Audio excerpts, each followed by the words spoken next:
2-1 now. Ohtani lights it up. It is gone! Ohtani, of course! And the Tokyo Dome is on fire. Struck him out, and that's the ball game.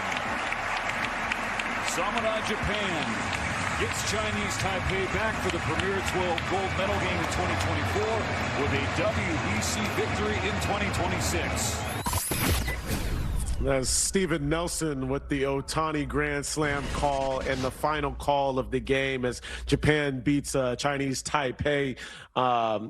Japan beats, Chinese Taipei 13-0 in a run rule after the 7th inning. And you said it, Steve, like, do we expect anything less of this dude? Like, the fact that he gets the scoring going is okay, we understand that, but gets it going with a grand slam in the 2nd inning is absolutely ridiculous. The ball was hit 102 off the bat, 368 feet. The launch angle was ridiculous at 31 degrees. It was like and you saw him almost like not even that balanced of a swing, but he's so strong that when he one-hands it, he can hit it further than most people in this game. So it's ridiculous. Yamamoto started this one, had a little bit of that control issues, obviously probably some jitters early, ended up giving up 3 walks, but they had a no-hitter going, I think, up until that 6th inning, Steve. So the pitching looks good.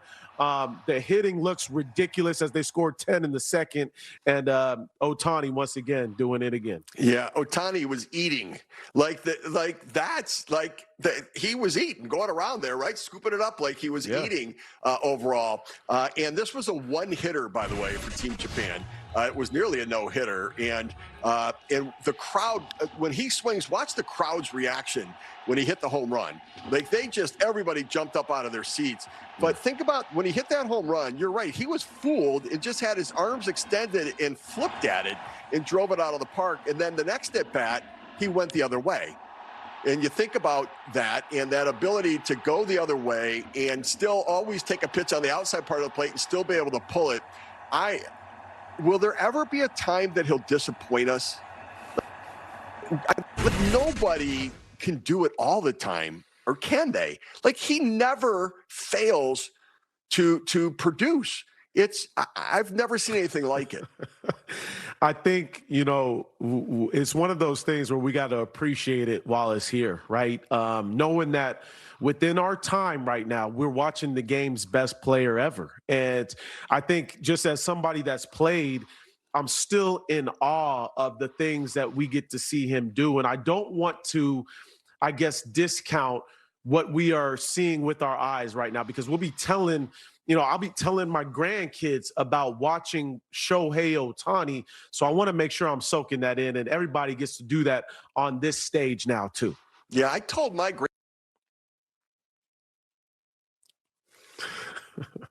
at all what I was talking about. And so, but I think they just like most people. At some point they'll get, oh, wait, you meant that about people understanding what I'm talking about, not about Ohtani. Well, you might be right about that. All right, we're going to come back. Jeremy Guthrie, former Major League pitcher, is going to join us. Also, he's part of the 2009 World Baseball Classic for Team USA. We'll get his perspective on the tournament, what to expect, what it feels like wearing your country on the front of your jersey. So we'll talk to him next here in the lead-up. Phillips and Xavier Scruggs. Going to Kansas City. Welcome back into the lead-off spot. We are going to catch up here soon with Jeremy Guthrie.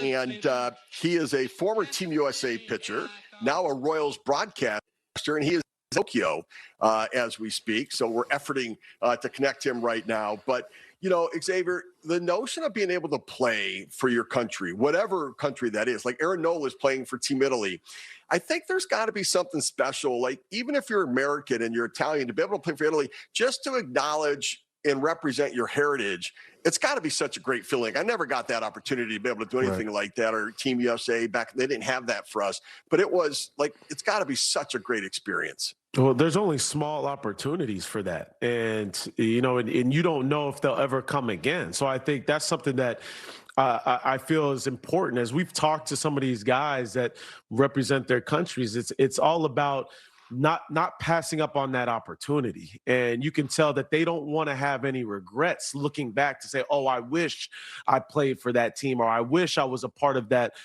atmosphere, that energy, or that whole tournament. So I think that's something that resonates with me when we talk to guys.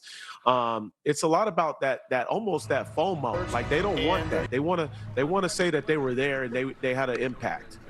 Yeah, I guess as you were talking, I thought to myself, the only experience I did have like this was AAU basketball. We played in a national tournament and went to Poplar Bluff, Missouri to play, but we were representing Michigan. We were the team that came out to represent Michigan, and there was a sense of we wanted to show what we could do out of Michigan, right? There was that sense. So I have a little bit of an experience, but certainly when it's your country, and we're talking about major countries here and relations and everything else, it is different. And so I think it's such a special opportunity for so many of these players to get this run, to be able to go there and play. And I think that what I love about has happened with the World Baseball Classic is that each time, each rendition of it, it feels like it becomes important with that nationalistic pride. That, like, the Dominican team, they were embarrassed after being knocked out the last time, and in playing back in the Dominican, which I think, by the way, could be a huge fortification for them. That it's one thing to work out in Miami with Team Dominican and start to feel this unity, but they actually just got the boost from playing in front of their fans in the Dominican. And I think that's going to give them a different level of emotion and attachment to representing their country. Yeah, Steve, I'm not going to lie. I stopped listening to you after you said you played AAU basketball. I need a little bit more of the context and what position you were playing. What are you talking about? How many points you were scoring again? You said you represented yourself with AAU basketball. Like, yes. I'm just not seeing it. What are you talking about? I was a ball hawk, man. I was point guard, shooting guard, power forward. I did it all. And I was a ball hog as well. You might not. I was going to say, the fact that you said surprising. Ball hawk, referring to basketball, yes, is quite telling. Defensively, I was all over the place, but I did like to shoot. That was if I would critique my game in some way, I probably shot a little bit too much. But no, we came in third. That doesn't surprise in the country. Me, Steve. No, probably not. But really, the basketball thing threw you for a loop right there. It did. You started talking about something else, and I was like, did he just say he was playing AAU basketball? I did. Now, AAU's changed a little bit since those days. Short guys who can't jump probably not making the team to represent states. That's why states I was anymore. like, who was he playing against? Yeah. Hey, we had a team too. We had a team. I mean, so did about 40 other states, but we had a team. But yeah, I did play.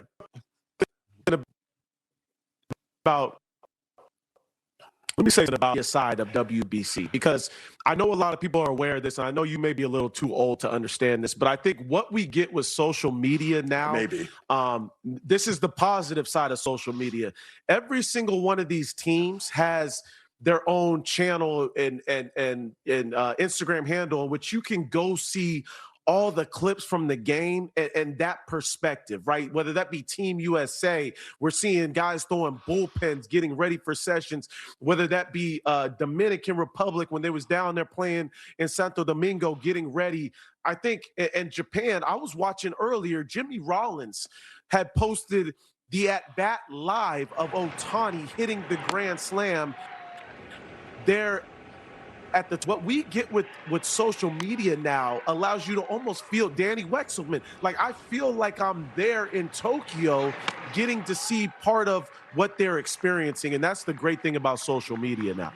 Yeah, I tried to find the teams on Picturegram. You told me to type in every WBC team.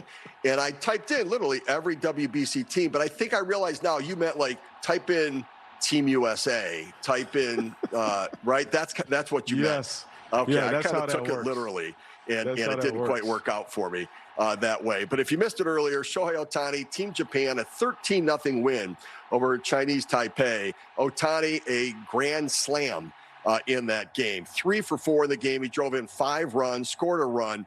And again, not a surprise. On a big stage, he always delivers. Yamamoto started that game. He got the win. He went 2 2/3 innings. He did walk 3, strike out 2, but it was a one-hitter.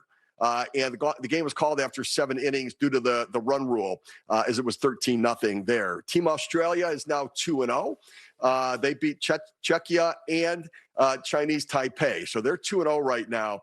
And the power bats breaking it out for them. Team USA playing later tonight. We'll come back and talk about that as well as we get you set up for the World Wait, let me Baseball. say one more thing, Steve. Let me say one more thing before. I know we got to hit the break, but because the video of Ohtani, like, reminded me of something after he hit the home run. Did you see the bat flip? Like, the bat flip and the emotion from Ohtani during WBC is different, too.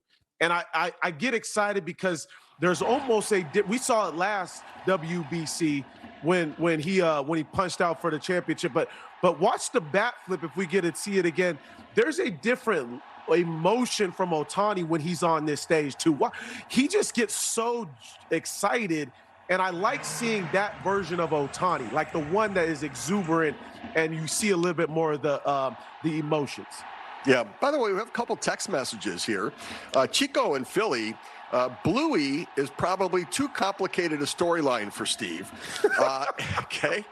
Thank you. I'm not sure. Wait, do you know what Bluey is? Is it like Blue's Clues?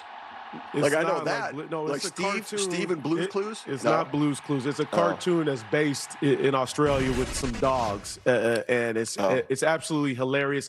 It has a lot of those innuendos or those like snide comments that parents can understand a little bit too. So it's really good. It's for the kids, but it's really good, like a good cartoon. Yeah, I never saw that.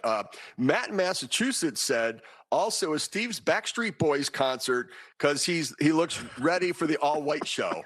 I don't. This is not going well for me today. Yes. Thank you, Matt. Thank you. Yes. Oh my gosh. Oh my gosh. This is that. I can't read that. And so I mean, Iceberg Trucker. Ike taking shots this morning, shots fired from the road. I love it. All right, we're going to come back. We're going to talk a little bit about Team USA kicking it off tonight, 8 o'clock Eastern time against Brazil at Dyken Park in Houston, Texas. That's next here in the leadoff spot on MLB Radio and live on TV.